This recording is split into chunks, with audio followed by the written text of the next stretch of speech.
Hello, this is Matt on the Moon Lambo channel, and I have 3 stories to share with you in this very latest Moon Lambo hot jam. Starting with this one from the Crypto Basic. Ripple CEO says Ripple will rewire the entire banking system. And folks, you know what's at the center of that? Yes, it would be XRP. Unquestionably, absolutely. XRP is at the center of everything that Ripple does. It's always in the back of their mind. And stuff that they're doing that isn't directly related to XRP is probably indirectly related to XRP. Just saying.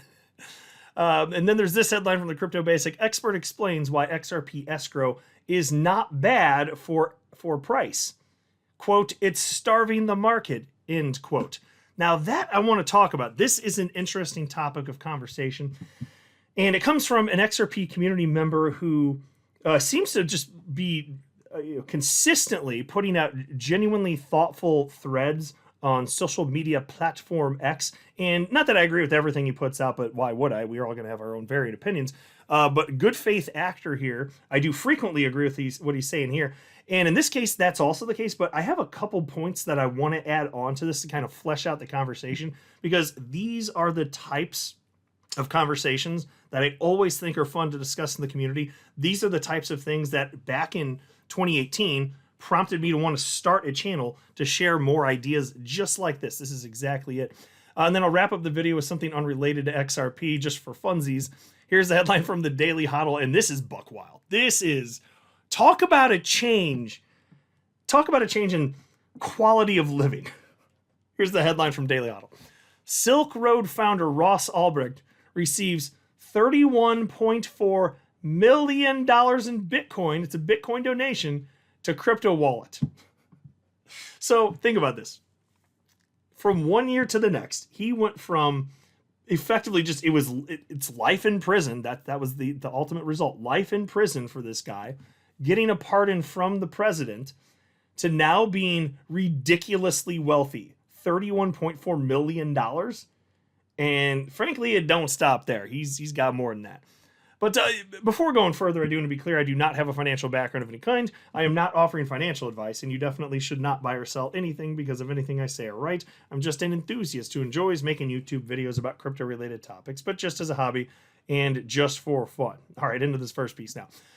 Ripple CEO Brad Garlinghouse has urged the XRP ecosystem to focus on the big picture rather than engaging in an unreasonable rivalry with Bitcoin.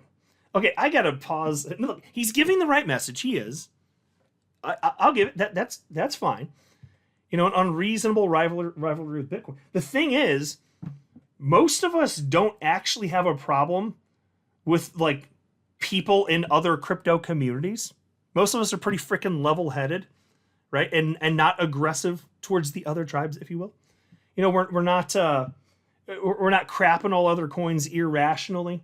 We're not saying that other coins are a threat to like financial sovereignty for people. We're not claiming that people in other communities are bad faith actors on the whole.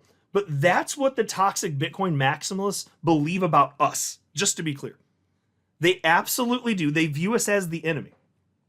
And so the moment that any of you decided that XRP makes sense, you didn't know it. You may have thought, oh, wow, I'm part of a new crypto community. Look at this. I'm in crypto, and this XRP thing makes sense. These other coins make sense.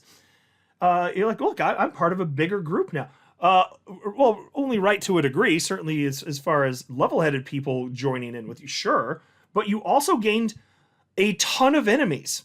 Yes, you did. Just by thinking and believing genuinely that XRP makes sense and is a force for good in the world, you gained a ton of enemies. Toxic Bitcoin maximalists think you're the scourge of the earth.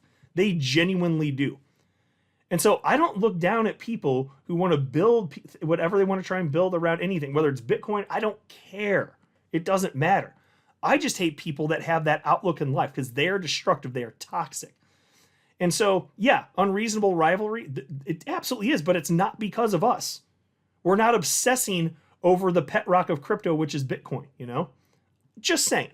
Anyway, Ripple is building a transformative ecosystem, and Garlinghouse is stressing collaboration rather than competition. In his speech at the recently concluded XRP Las Vegas conference, He noted that Ripple is building an ecosystem that will transform the entire banking system, which should be a delight to the community.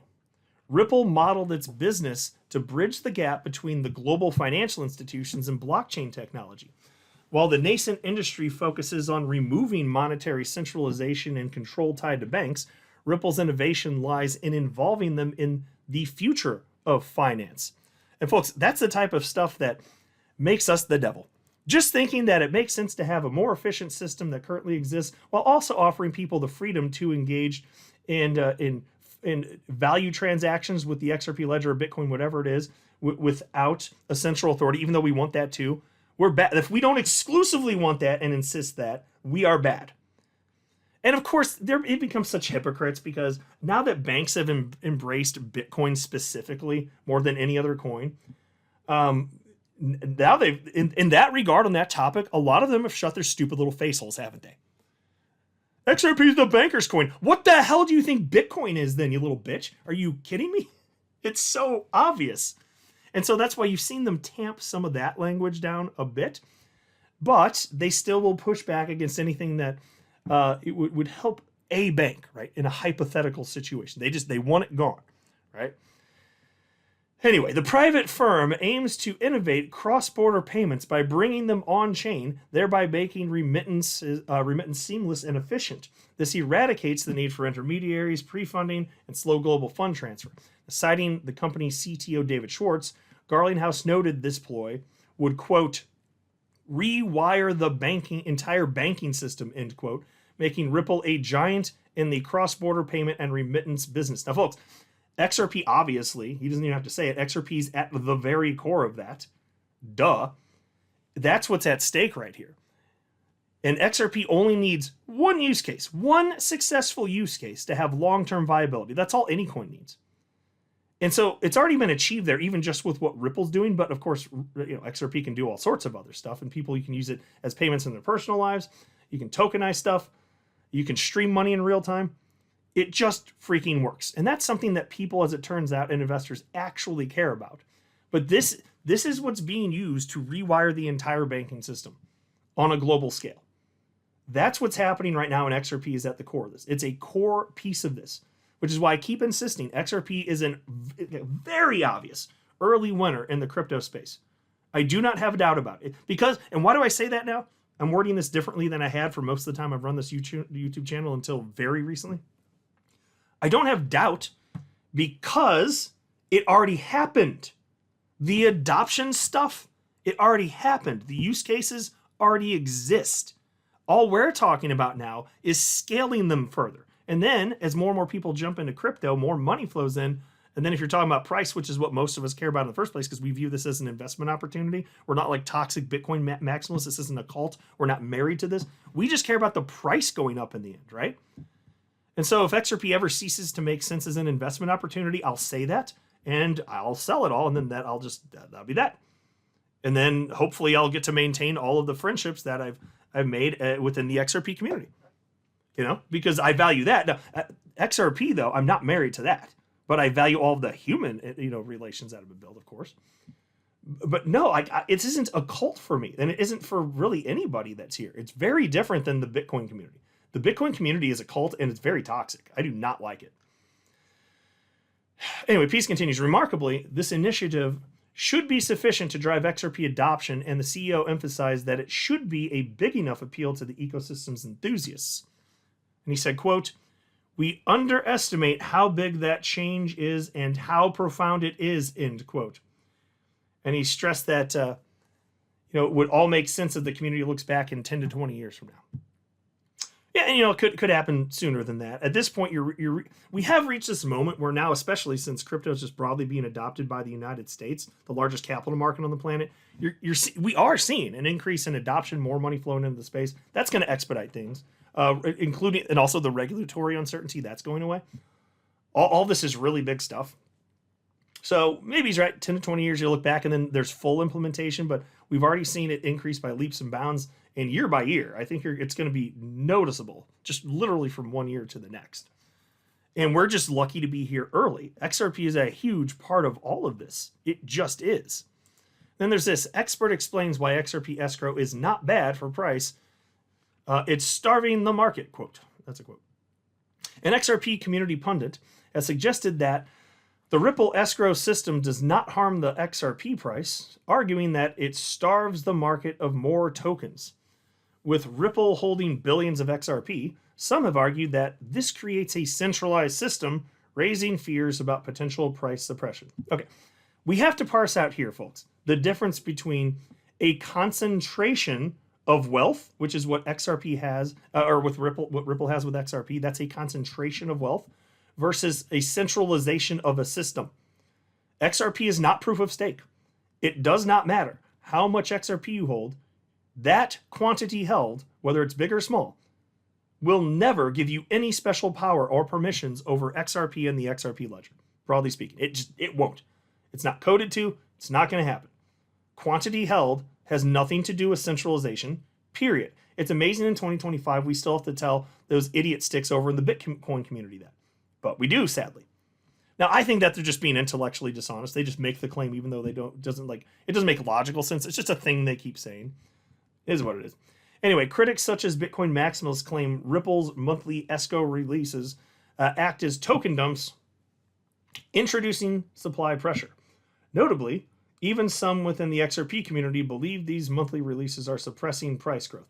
Okay, well, technically any XRP sold is going to have a negative impact in that regard. Like if you sell one XRP, that's a negative impact price-wise, isn't it? It's just who's going to detect that in a sea of XRP transactions, who's going to notice that one? You know, if there were 5 transactions a year and then one happened, okay, then you'd notice it. That's not the case, okay? There are over 6.5 million XRP wallets, ridiculous quantities of transactions all the time. So, yeah, you know, Ripple's transactions in a technical sense, you know, they do the same thing, but it's just that the thing is, those transactions, they're so small. Like Ripple's sales of XRP are a fraction of a percent over any given quarter. And we know that because that's what they've been reporting for years. That's the case. And you can see on chain what they're doing also. It's just a fraction of a percent. So when you're talking about such a tiny volume, it's not detectable. When Ripple sells, the market on a global scale doesn't skip a beat. It doesn't respond. That's how small those transactions are. It doesn't matter. So it is true over a span of decades. Yeah, I mean, you're talking about nearly doubling the quantity of XRP that will be in the ecosystem compared to where it is now. Well, yeah, that makes it. What I'm saying is, in the moment, it's not in some sort of vicious way making it impossible for the price of XRP to appreciate. That's not happening. And if you look at the percentage increase, if you want to call that, you know, inflation, whatever term you want to use, it's, you know, the increase in circulating supply.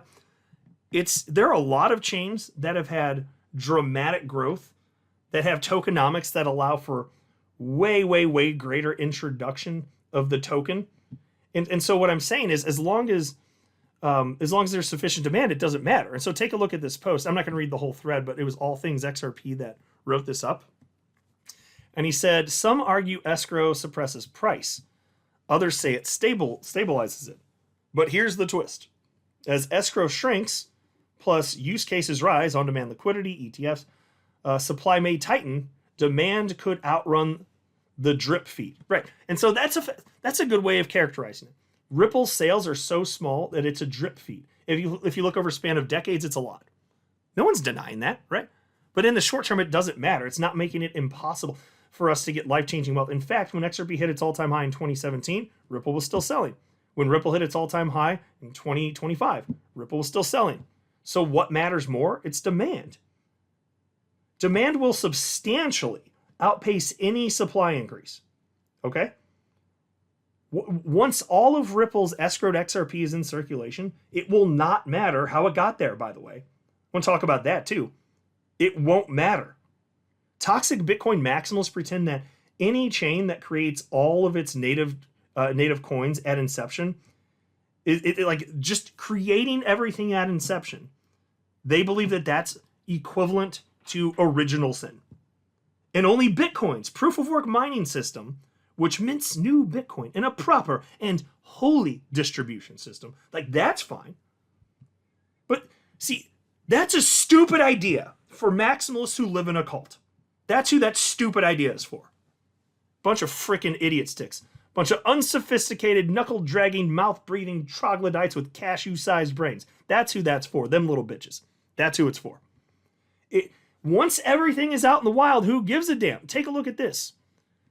This post is from May 16, 2017, from Ripple. This is their Ripple Insights blog. Ripple to place 55 billion XRP in escrow to ensure certainty of total XRP supply. So that's when the news came out, and then they did it in December. Look at this chart. This is what they were expecting the distribution for XRP to be. Pretty much all of it out into the wild over a span of a few decades. And it's a little off from this in real time, like, because again, it's been 8 years. It's not perfectly on pitch for this, but it's a pretty good guess actually.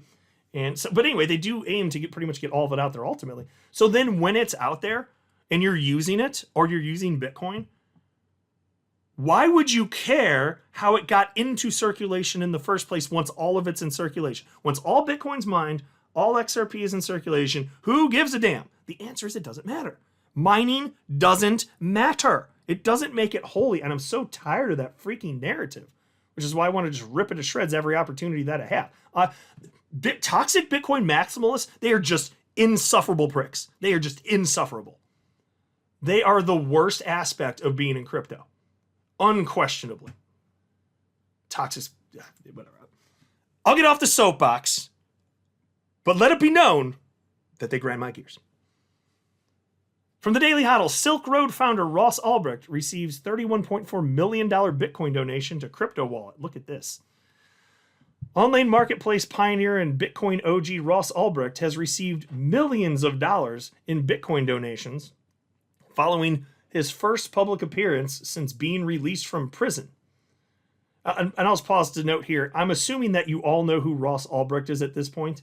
Unless you're brand new to crypto, then maybe not, in which case feel free to do a little bit more Google searching. But he created Silk Road, which was an online platform where people were using Bitcoin to pay for very illegal things, and lots of bad stuff happened, basically.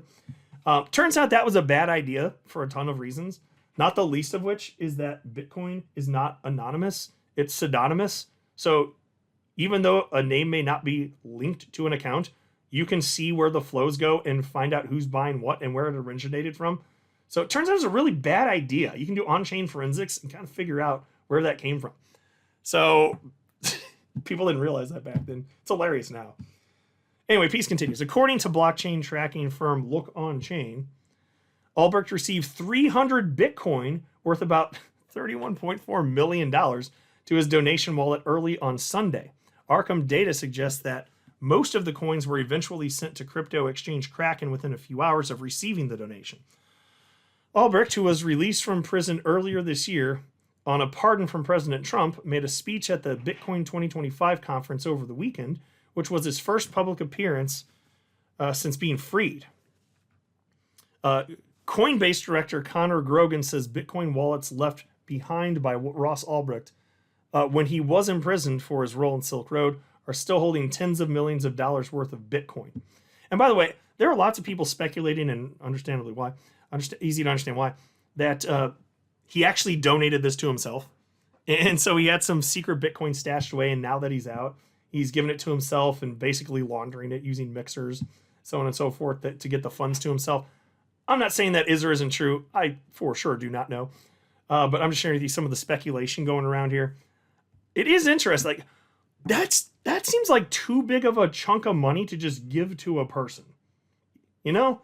Doesn't that seem like way too big? Over $30 million? I mean, come on, right? You guys tell me, but to me it just seems like way too much. Anyway, the US government sees tens of thousands of Bitcoin tied to Silk Road, but Grogan says they weren't able to get their hands on 100% of the coins. Quote, I found 430 Bitcoin across dozens of wallets associated with Ross Ulbricht that were not confiscated by the US government and have been untouched for 13 plus years. Back then, these were probably dust wallets. Now, collectively, they are worth $47 million. Welcome back, Ross, end quote. Okay, that's crazy. Think about it, little scrap amounts in a wallet that are worth so little that you're just going to leave them there. But then over a decade passes and Bitcoin has appreciated so much that the sum total of those dust bits in the accounts is $47 million. And before you're just like, I don't even want them. I love that.